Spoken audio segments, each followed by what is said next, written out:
TSB back at it again. Welcome to the review of Convoy.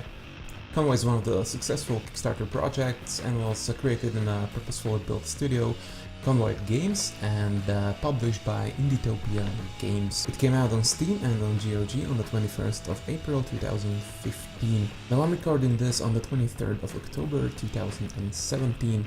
So the game had approximately 2 years worth of patches at this point, and full disclosure, I have bought this game on the 23rd of June 2017 on a 75% discount on the base price of 20 whatevers at the time, and I got the soundtrack edition. With all of the boring disclosure stuff out of the way, let's get to the review proper.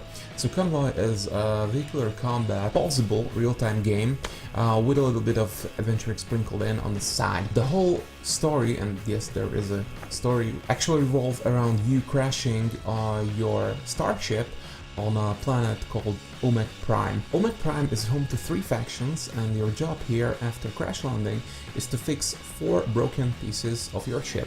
These 4 broken pieces provide you with your main story quests, so to speak, and there are multiple side quests across the map. The main trick here is that there is a set amount of items that can break on your ship, and from this 4 items are selected at the start of your game and are provided as your main objectives. The quests to fix a given item is not the same all the time, which means that once you hit the first quest marker, the story will branch off, and actually even the first story bit can vary depending on what type of the quest actually spawned. So you might actually meet the same people you would meet on the other branches of the story quests, but different things might happen, and you might actually see a different line of dialogue, or you will have to do different things to progress to the next part of the main story quest. There are multiple side quests available on the map, and these are marked with these exclamation points that you can see on the screen right now. The whole overworld map contains a lot of optional hidden fights, a la Final Fantasy fights, where you just go and you just hit a random encounter.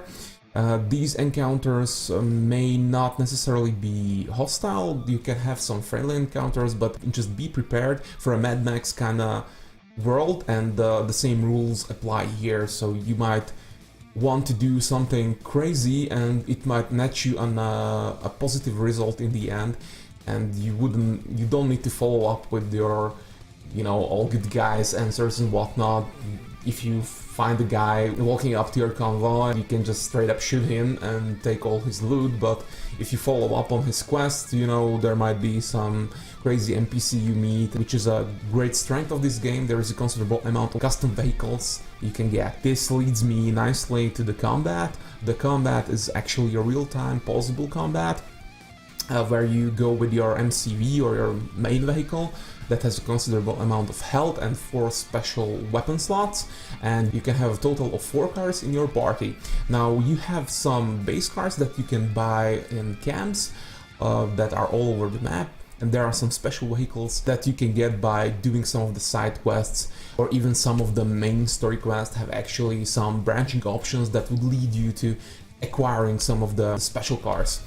This is the strength of the game. The combat itself flows actually really nicely, and you will very quickly get the hang of it. Honestly, I had fewer problems than I had with FTL with the combat here, and the creators of this game actually listed FTL as one of their main inspirations for the game, and you can really feel this how you target vehicles. One nice thing is that the different factions of Omega Prime actually go about differently with how they have their vehicles equipped. So when you run into the tech guys, you might expect, you know, some crazy tech weapons, a lot of shields, whatnot.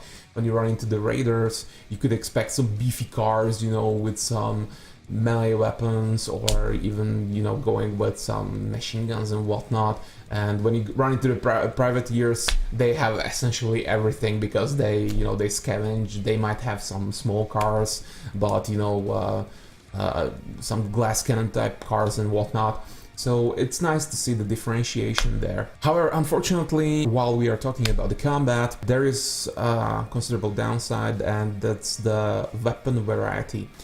Essentially, you have low to high-tech weapons, and within each class, you have a weapon that's against armor, that shreds armor, and something that's against health, primarily. The problem is that the number of different weapons is rather small, so you might end up with seeing all of the weapons after 2 or 3 runs. I didn't feel the combat itself wore me out like in the first 10 hours of the game. To finish one run in this game, this is a very run-heavy game, you will probably need like 2-3 hours for your first time, and then, like, depending on what type or what path you want to take, what setup you want to go with, you can do it like within an hour, and you can play around, like, you know, if you are trying to do some achievements, you can go for 3 or 4 hours on a run. That's perfectly fine, and for most of this time you will be actually fighting, so it would be very difficult for me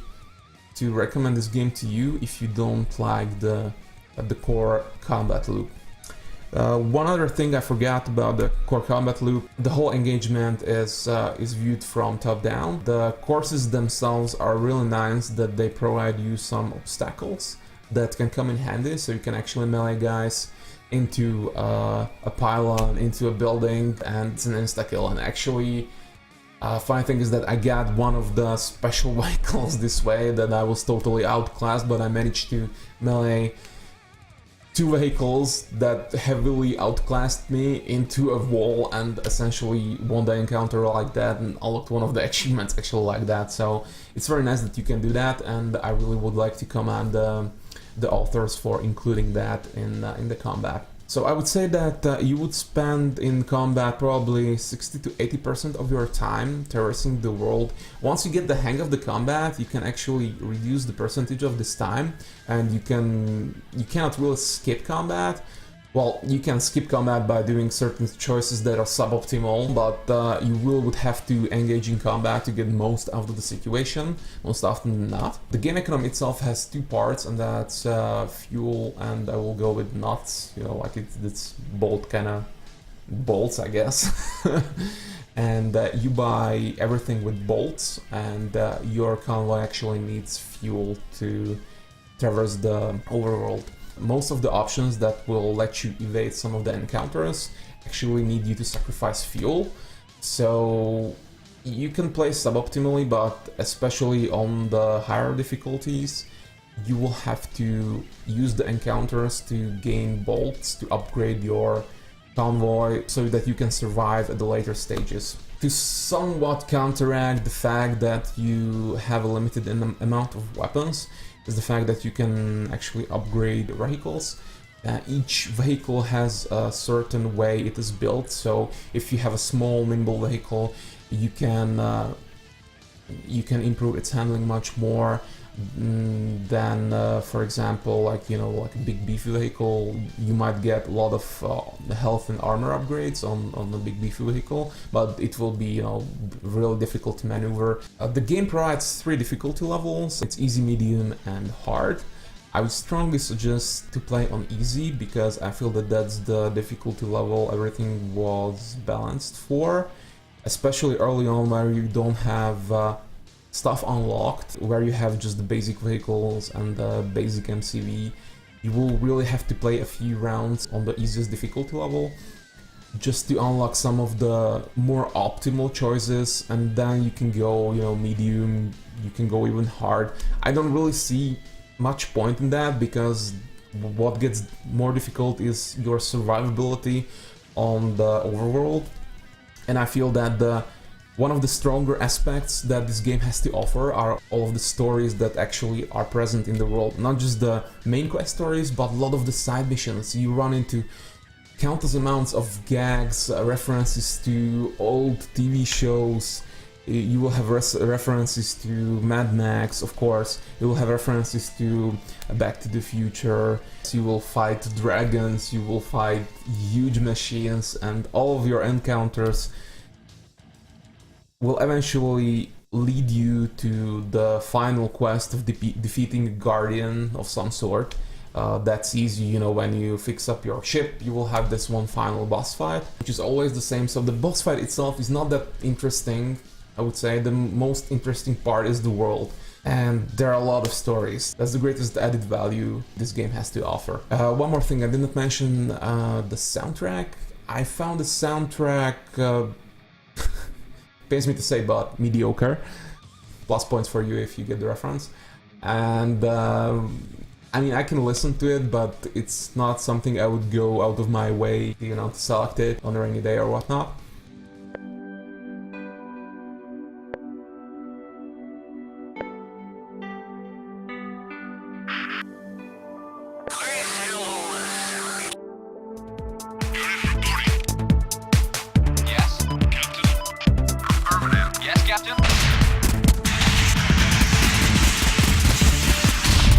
But it's not that expensive, so it's there, and it's there as an option that you can buy, so that's, I guess, appreciated from that point of view. So would I recommend this game? Regarding the mileage, I played this game roughly 18 to 20 hours, and I got my fill. Of course, I did not unlock everything, and there are certain challenges that are rather difficult to perform, even on the lowest difficulty setting, and the reason is the RNG, which can be at times frustrating because there are certain achievements which are tied to certain unlocks, which can be real difficult to get if the RNG doesn't roll your way. So for example, you have an achievement where you need to have light vehicles in your convoy, and with that defeat the boss, or only melee weapons to defeat the boss, and for these you need a certain type of vehicles, and if you don't find camps that can sell you these vehicles, if you don't have the encounters that will give you these vehicles, you cannot do the build, and you spend a lot of time, like you can spend 2-3 hours doing a map and not getting what you need to actually unlock that achievement. So that can be slightly frustrating, and I would welcome for these to have some control over the RNG. I'm not sure whether an option would suffice, you know, whether we can say at the beginning that, hey, we would like to go for this achievement, can you tailor the RNG to help me with that? Like, I'm not saying that, you know, you should get all the vehicles up front, but, you know, if you scour the entire map, you have a chance to actually have all the vehicles necessary on a given round to get the specific achievement you want to go for. If you're not interested in achievements, you can go in and do like 45 runs on the lowest difficulty setting. You will get your fill with the stories, and you will see most of what the game has to offer. And I would say that for the price of admission, it is worth it. If the combat is not engaging for you, if you find like the FTL style of combat not engaging or very difficult to get in, I would hesitate and pick the game up on a sale. But honestly, if you like that type of storytelling, the stories here in this game I found much more fulfilling than anything that FTL had to offer. For that alone, I would recommend you to get Convoy. I'm looking forward to discussing your experiences with Convoy down in the comments. Consider liking and subscribing, you know, as you see fit. This is TSB, signing out. Bye.